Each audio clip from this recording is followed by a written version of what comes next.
Welcome into the Bruce Arians Show. Casey Phillips here with head coach Bruce Arians. And first of all, congratulations on that win against the Packers. That was incredible. And I have to imagine that a 0 penalties, 0 sacks allowed, 0 turnover game is just music to a coach's ears. Oh, there's no doubt. There's only ever been 2 of them, and I was luckily been involved in both of them. But it's very hard to beat you when you have that stat line. And we talk so much about penalties and execution after the Chicago game, and I was really, really happy to see our players respond that way.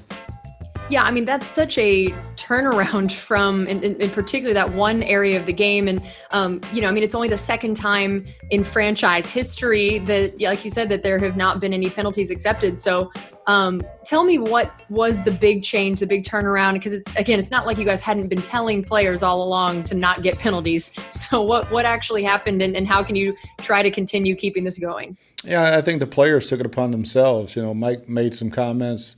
Tom made some comments. Ryan Jensen, all the guys talked about it. And let's say, if we beat ourselves, why? And we're hard enough to beat. It's hard enough to beat the other team, but when you beat yourself, you got no chance. So I was really, really, really pleased because it all started on the practice field. Last Thursday and Friday, something clicked because those practices were really, really different. We've had great practices, but these were really special. I knew we'd play good. I didn't know if we would win, but I knew we were gonna play good. And 38 unanswered points. That's an incredible stat against anybody, much less against someone like Aaron Rodgers. So what do you attribute especially that particular stat to? Yeah, I think once we got to lead after the 2 interceptions, defensively, we just clamped down. And it was Todd did a great job of continuing mixing up fronts and blitzes, and the guys' energy level went up. It was a good energy, but when it goes up and we play like that at home, we're going to be really, really tough to beat. But it was the execution and the energy of our defense that was outstanding. Yeah, in that first quarter, tell us about that shift. What was kind of going wrong in the first quarter, particularly with the inability to get off the field on third down? The Packers were able to run 20 plays to our 5 in that first quarter. So tell us a little bit about what happened in that first quarter and then that shift. Yeah, I think the biggest thing in the first quarter was we kept losing contain. And we'd have the play broken down and covered, and all of a sudden we let Aaron out of the pocket. And he's one of the best improvisational quarterbacks ever. So, hit a back that we had man-to-man on and got a big first down on the first 3rd and 10 and just continued to execute. And when we didn't, because of letting him out of the pocket. So after we got the lead, we tightened up the screws on containment and getting after him. Yeah, and how about that pick 6 by Jamel Dean? First, it's only, the 3rd of Aaron Rodgers' entire career, which is incredible. The first defensive touchdown of the year for the Buccaneers. So take us through that play, X's and O's wise, and then the significance of it for the game. Like Aaron was saying, it was really, really weird wind in that ball game. And, Jamel had great preparation. Jamel's here at 5 o'clock every morning watching film with Todd Bowles, and it's really showing up for him on the game day. He read the play, wasn't afraid to jump it, knew what it was coming. I don't know if the wind pushed it back a little bit, but it didn't take much. But he was there to make the play, and good for him. He caught it, first of all, and then ran it in for the touchdown. Yeah, I know that's always what you're harping on with those DBs. And just tell us how impressed you are with his ability. You talked about him getting here at 5 a.m. to be watching film. How much you've seen him grow as compared to, I think back to last year in the Seattle game where I know he was not pleased with his preparation and the way that he has essentially transformed the type of player he's become. Yeah, that Seattle game, he wasn't ready to all of a sudden start. And, Carlton going down in pregame. And then now he's learned to be prepared for every situation. And like I said, we've got 3 or 4 or 5 guys that show up at 4:30, 5 o'clock in the morning because Todd's always here at 4:30 to get individual instruction, and Todd does a great job of teaching them. This must be why I'm not in the NFL. I have definitely not planned on getting up that early to be watching film. That's what I must have missed out on. And how about another guy, being willing to step in for somebody injured? Mike Edwards getting his interception in that limited time that Winfield was out hurt. So take us through that play and how impressed you were with Mike Edwards getting kind of thrown in there and having to make such a big play. Yeah, Mike's one of those guys. The same thing. He's prepared now. He's popped in a couple of spot duties. He got interceptions, and Carlton made a great play on the ball. Got his hand in on the slant, knocked it up in the air, and Mike was right on the spot and should have scored with that thing. Got to work on his running back. Let's talk about your interior linebackers that, Lavonte, 8 tackles, 1.5 sacks. It was his first sack of the year for him. Devin leading the team with 10 tackles. He, also added a sack as well. Tell us about their play in particular and what they do for a defense like this in a performance like that on Sunday. I mean, their speed was unbelievable. The way they were playing, flying around on those toss sweeps and running them down in the backfield. But, both those guys are outstanding blitzers. And when you have JPP and Shaq, it's hard to send them all the time because they're outstanding pass rushers themselves. So I think they're the best duo of inside backer, off-the-ball backers in the league right now. And they're playing at a high level. And, Devin and Lavonte both got game balls in that game, but they were flying around, making plays, making tackles, but getting sacks is another whole ball of wax.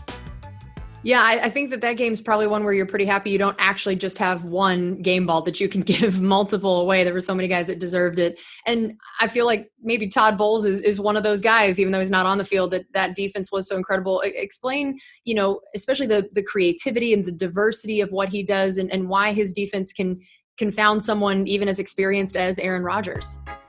Well, I think in your second year, I think you saw us evolving last year and the young secondary growing and growing. The front seven's been outstanding. And to be able to take what show something else, and then play it, it's really hard on quarterbacks. Even Tom Brady's and Aaron Rodgers is when you can just put a little bit of confusion on them and then hit them. That shakes them up. So great job by Todd, great game plan. Guys executed it to perfection. And first game without Vita as part of that game plan, how did you feel like the adjustments were made and the guys that were asked to step in? Overall, how would you evaluate the way the defense was able to make up for his absence? Yeah, that was outstanding. I thought Nacho had a great ball game. Nelson went inside, rushed a little bit. Ledbetter came in and did a heck of a job, and so it was a good job by everybody. They did get 2 runs on us when we didn't fit right properly, but I'll take the game after that. All right, well, we still have plenty more coming up here on the Bruce Arians Show. We're going to keep talking about that win over the Packers and look ahead to the Sunday night game against the Raiders out in Vegas, so don't go anywhere.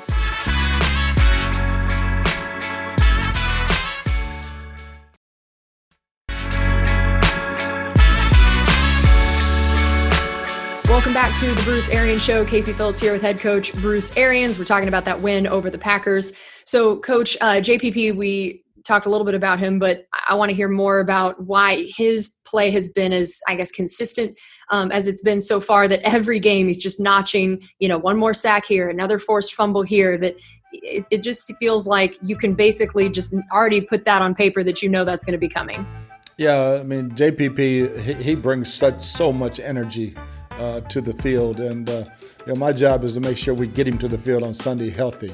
And we've got a good routine now with practice, when he practices, when he doesn't, but he's doing a great job of mentally preparing, and it's my job to get him physically prepared, so because I know what he's going to bring. And he's relentless in the pass rush, and again, another sack, another forced fumble, because he's got great length and strength, and that's a heck of a combination.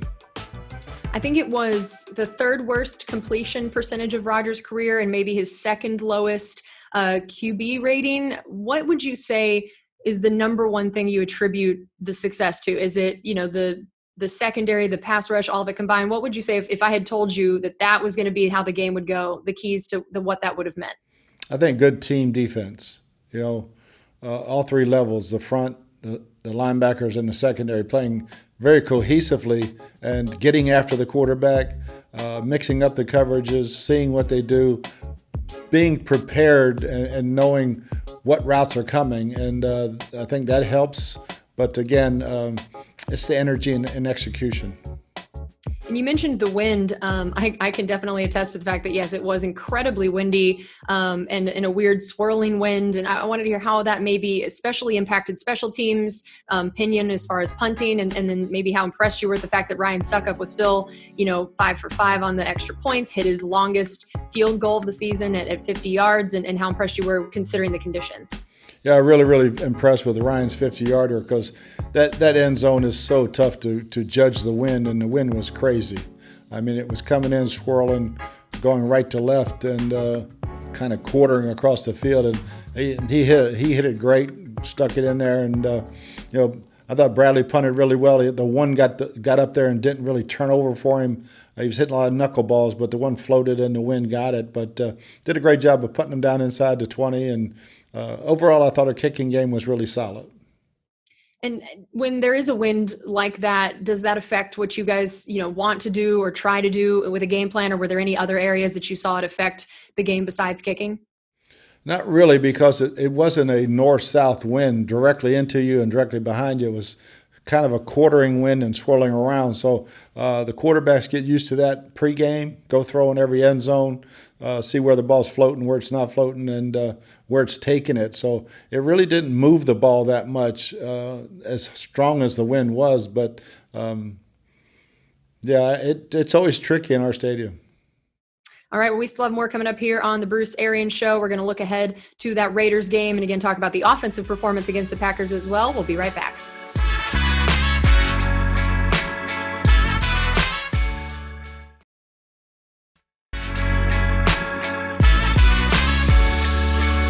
Welcome back into the Bruce Arians Show. Casey Phillips here with head coach Bruce Arians, and I wanted to talk a little bit more about the offense for us on Sunday. And Rojo, third game in a row with 100-plus rushing yards. And I know part of it is he'd been asked to do so much those other games due to injuries, but now with most people back healthy, he was still carrying, a pretty big load. And I wanted to hear, why is it that you have trusted him with that big a part of the offense?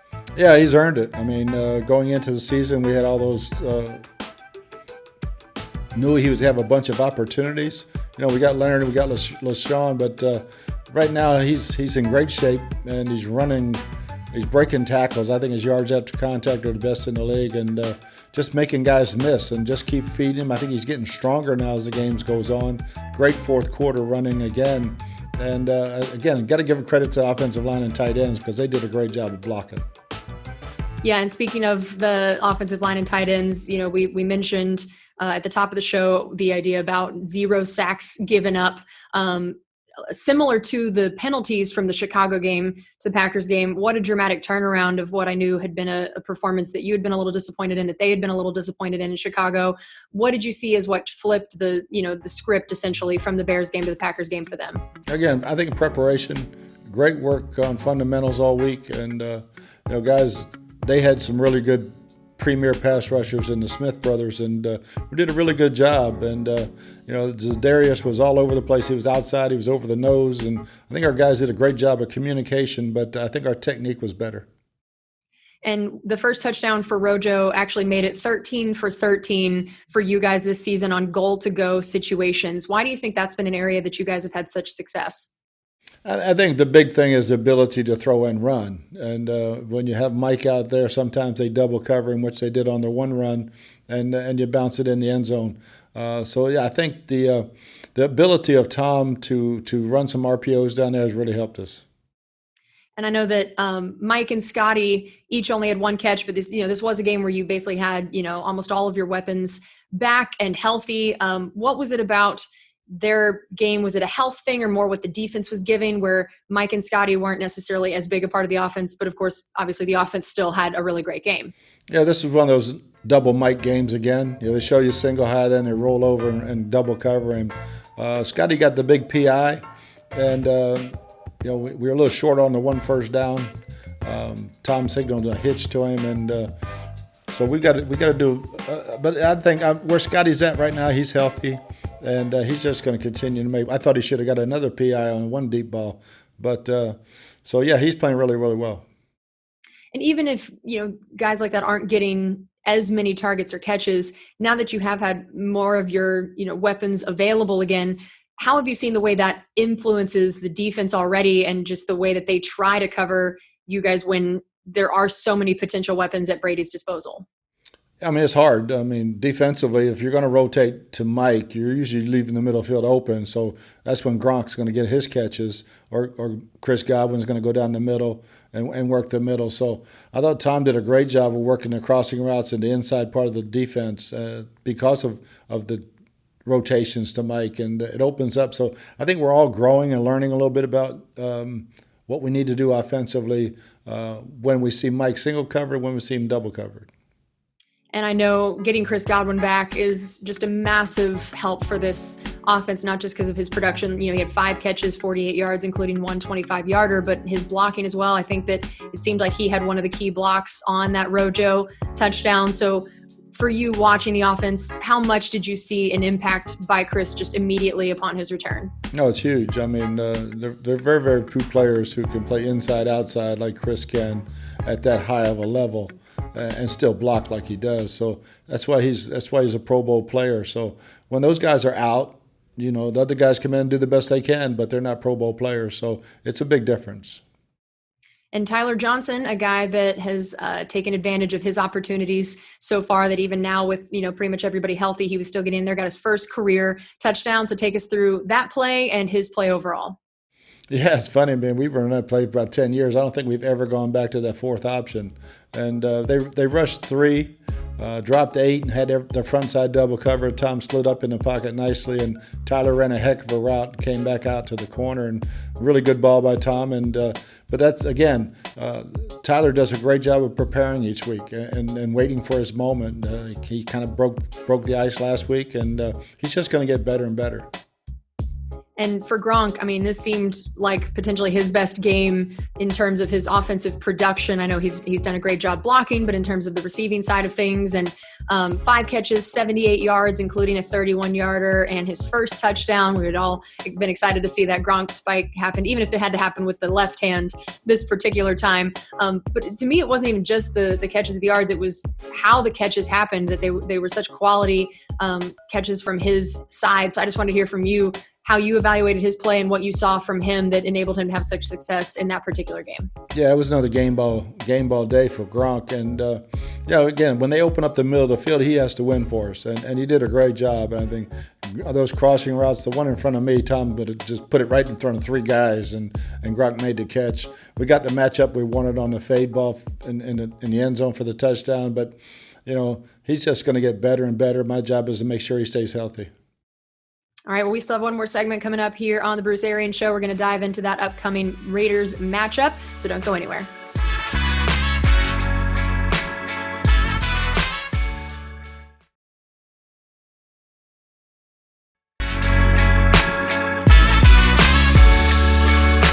It's time for our final segment here on the Bruce Arians Show. Casey Phillips with Coach Bruce Arians, and diving into this upcoming game, Sunday Night Football against the Raiders in the new stadium.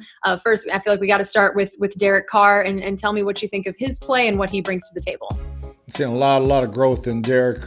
Being with John Gruden the last couple of years, checking off, making a lot of audibles, but throwing the ball down the field better than he has in a while. And he's got some great weapons around him, but Derek's playing at a very, very high level.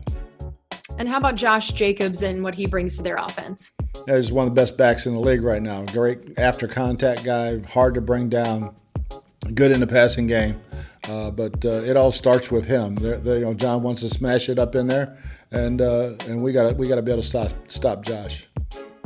And I mean, you mentioned they have so many weapons. We've seen guys like Henry Ruggs, Nelson Aguilar have some big performances for them. Overall, how do you feel like your defense is going to really need to focus on so many different people? What are the big areas that you guys are really going to have to focus on to make sure you have another performance like against the Packers where you really clamp down on a talented offense? Again, preparation.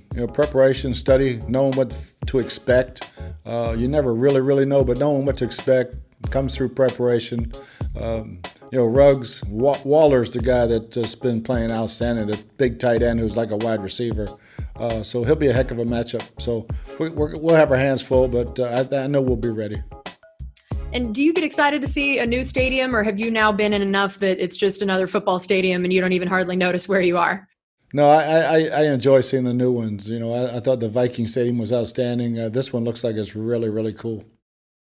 And what are the challenges when you have? I mean, this will be the first Sunday night game the team has had in a while, and the challenges of the travel, the different schedule, and especially on the way coming back, that can really shorten in some ways your next week. How do you guys try to handle that? And what are the ways that you've talked about how much your role as a coach is to make sure everybody is not only prepared mentally for the game, but physically as well? So what are some of the adjustments that get made for a night game like that? Well, fortunately, we just had a night game in Chicago that we can learn a lot from because we didn't play very well, so our preparation wasn't as good, but it was a short week. This week, it's easier on Sunday because our games are on to watch, you know. You can stay busy until you get ready to go to the stadium. We'll have our normal travel, go the day before, not 2 days before. But again, you know, you can't leave the hotel, so it's just kind of boring. You have to eat in your room, and just the camaraderie of the guys, you really miss that on the road.